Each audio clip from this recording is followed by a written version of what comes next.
Hello again. Welcome back to Forever DM. I'm your Forever DM, Ben, or if you prefer to call me Rinicus, either way. Today I'm coming at you with another subclass that I've created. This one is specifically for the Warlock, the Primal Beast Patron. We'll just go straight right into it. Um, the first thing is just kind of like the overall theme that I was trying to go for this. The Primal Beast Patron is your patron is this it could be anything. This giant behemoth that lurks in the deepest recesses of the Beastlands, if you're familiar with that multiverse, or it could just be some sort of demigod of just might, a big, furry, hulking, savage beast, whatever form that may take, whether it's something that you want to create yourself, or if it's something that exists already in the game, like a Tarrasque, maybe.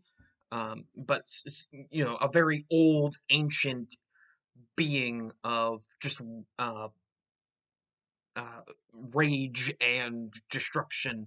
And that's the warlock that we're trying to create today. So the first thing, just like all warlocks get, is the expanded spell list. You can follow along with me. There's a link in the description below of where you can find this subclass that I've posted on D&D Beyond.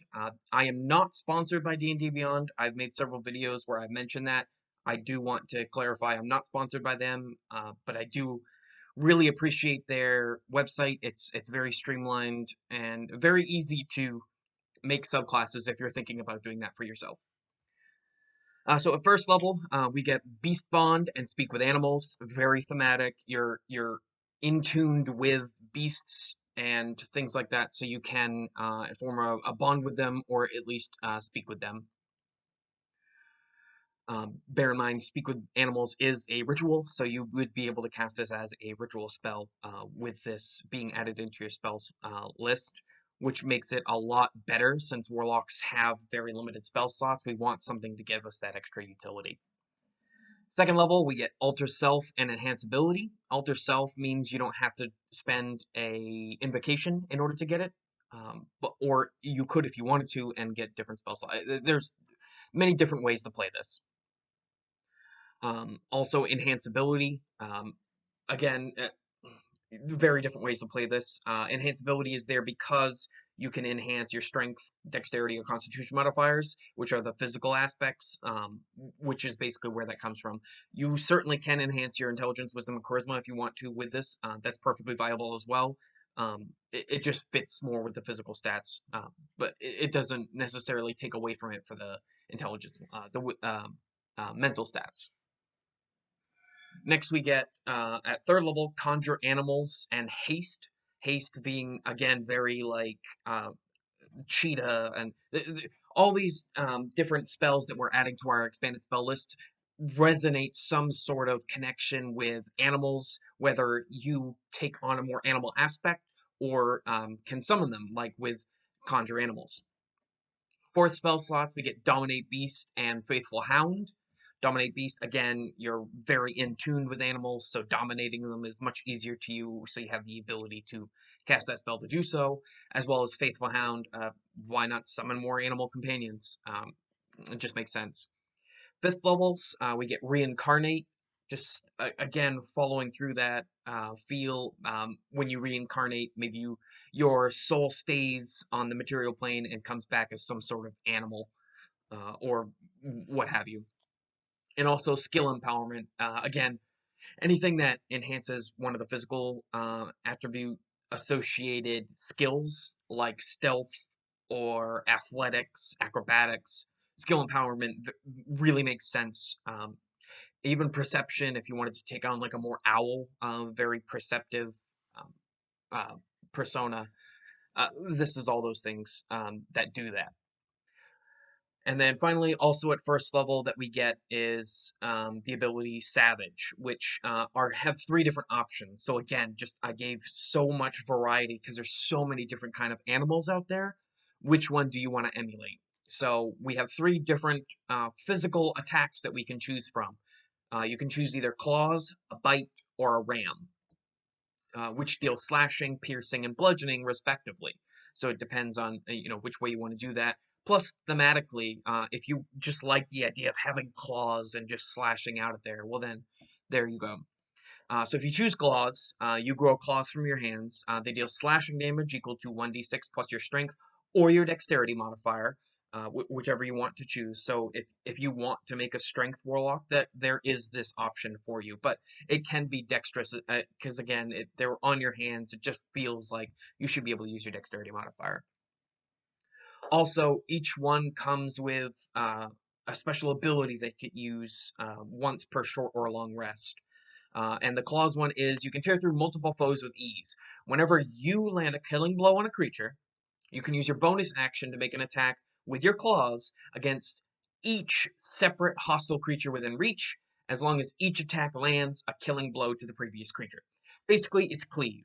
So, for example, if there are three um, enemies within reach of your claws, and you land a killing blow on one of them, you can spend a bonus action to attack another one. If that lands a killing blow, you can keep going.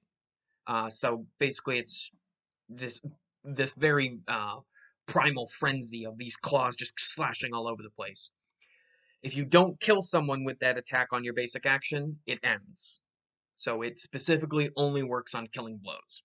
But it can go as far as you want. So if there are 8 people surrounding you, like 8 goblins or something, and you have the ability to just tear them down with each of your claws attack, you can do that with this ability and kill all 8 of them as long as each one with a single bonus action. So it has the potential to be very dangerous, but only when it would be trivial to have it. So it's good to be there for whatever reason. And activated by a bonus action, it just makes it really easy to use. With your bite, your teeth grow razor sharp. They deal piercing damage equal to 1d6 plus your strength modifier. This one doesn't involve your dexterity modifier because I feel like the more power that you add to your bite is where it gets its damage, not from a finesse. You can't gracefully bite something. You can throw yourself into a vicious feeding frenzy. As a bonus action, you can make a special attack with your bite. If that attack hits, it deals its normal damage, but you gain temporary hit points equal to your Constitution modifier, minimum of 1, and then you can't use this trait again until you finish a short or long rest. It is literally the bite ability from the lizard folks, just copy pasted right into here, because I think that that's very good. And then lastly, you can choose the ram attack, which is I wrote on the page, I might change it later, that you grow a pair of sturdy horns. I think this would also work if you just wanted to make yourself have cloven hooves. They both would do the same thing. This deals bludgeoning damage equal to 1d6 plus your strength modifier. Again, the reason it's not dexterous is I don't feel like this is very finesse. It's a very powerful bludgeoning blow, which is why it scales off your strength modifier. You can charge into foes with a devastating force. If you moved at least 10 feet in a straight line on your turn, and after that are now within reach of a hostile creature, you can use your bonus action and make a special attack with your ram. In this case, let's say horns. If that attack hits, it deals additional damage equal to your proficiency bonus, and then that target has to make a strength saving throw, excuse me, against your spell save DC, because we already have a DC, why calculate a new one? Or be pushed 10 feet away from you. And then you can't use this trait again until you finish a short or a long rest, which is the common theme among this. Warlocks get all their spell slots back on a short rest. They get all their physical special attacks back on a short rest as well. 6th level is very simple, but I feel it's not to be underlooked at. We just get 2 more abilities that I just copy pasted from other places in the game, because it just fits at this level. So at 6th level we get 2 abilities: Powerful Build, which should spark some memory if you the Goliath, the Furbolgs, and I'm missing another one I can't remember at the moment. Centaurs, I believe, or Minotaurs, one of the 2 or both of them. You count as 1 size larger when determining your carry capacity for the weight that you can push, drag, or lift. Again, that powerful nature is just included into your physical being, and now you can hold more stuff. That I felt wasn't. It's very thematic, but doesn't feel like it's enough. So I also gave it Feral Instincts from the Barbarian abilities, which is that your instincts are so honed that you have advantage on all initiative rolls.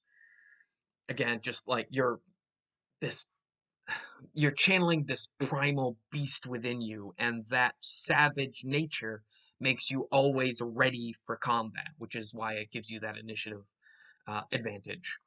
And I feel that that was very well placed. You get it one level earlier than barbarians, I believe, or one level later. I can't remember, but it's so close in level that I thought it was fine um, for you to get it as well. At 10th level, I felt we needed something kind of defensive because everything right now is either fluff or just combat. So at 10th level, you can choose two of the following damage types: bludgeoning, piercing, or slashing. So you choose two of them, and you gain resistance to those damage types until you choose different ones with this feature. The bonus lasts until your next short or long rest, when you also regain the use of this feature. Damage from magical weapons, however, ignore this resistance. So basically, you gain resistance to bludgeoning and slashing, or piercing and slashing, whichever of your choice, until you finish a short or long rest, which then you can choose a different or the same two-choice combination. So I hope that clears up any questions that someone might have of that. Uh, if you know where you're heading into a battlefield where there's a bunch of littered arrows, you probably want to pick up that piercing resistance. Um, and then finally, this is my favorite feature because it just feels so not. I don't want to say like min-maxy, but it feels like you can really choose something that really helps you in your whatever the flavor that's happening in your campaign. If you really find something's happening more often than the other, you can choose something to make up for that. So the last ability we get at 14th level is Ancient Blood. Your body transforms permanently into a more bestial form, and you gain 3 of the following features, and you can choose the same option more than once. Right? That's very specific that I want to make sure you hear that you can choose the same option more than once. And then we have 5 options to choose from. So again, I feel that this build very well fits anybody who wants to look at this because one thing might appeal more than somebody else's, but none of them are so overpowering that you want to choose one more than the other. So the first one is a furry mane, like a lion. You gain a +1 natural armor class bonus, just a flat +1 to addition to whatever you have. So theoretically, you could take this 3 times and just get a +3 armor class. But then you're gaining a 14th level ability just to give yourself 3 armor class. So I feel that that balances itself out. Again, the same can be said for all of these. If you choose the same one 3 times, okay, but that's like all you get for your 14th level ability. So the next one is Primal Vigor, just a flat +2 bonus to your Constitution score and its maximum. Very dumbed down version of the Barbarian level 20 feature. Just Constitution instead of Strength and half of it. So again, you could theoretically choose this 3 times and gain a +6 to your Constitution modifier. That's a retroactive 3 hit points per level. So at this level right now, that would be a 42 additional hit points. 3 times 14. Because if you weren't aware of that, if you do increase your Constitution modifier, that would recalculate all your hit points as if you had that high of a Constitution modifier from very first level. So it is retroactive. So pumping your Constitution is a great idea, folks. Also, another choice we can get is Raging Blood. Each time you are dealt piercing or slashing damage, not bludgeoning, which makes sense, your blood sprays outward in a 5-foot radius, affecting all creatures within reach, even your allies. All targets must succeed on a dexterity saving throw against your spell save DC, or take 1d8 acid damage. You are not harmed by your own blood spray. So what this means is the Raging Blood does not add in addition to the radius, it only adds to the 1d8 damage. So if you took this 3 times, you wouldn't spray outward in a 15-foot radius. It stays at a 5 foot, but the damage would increase.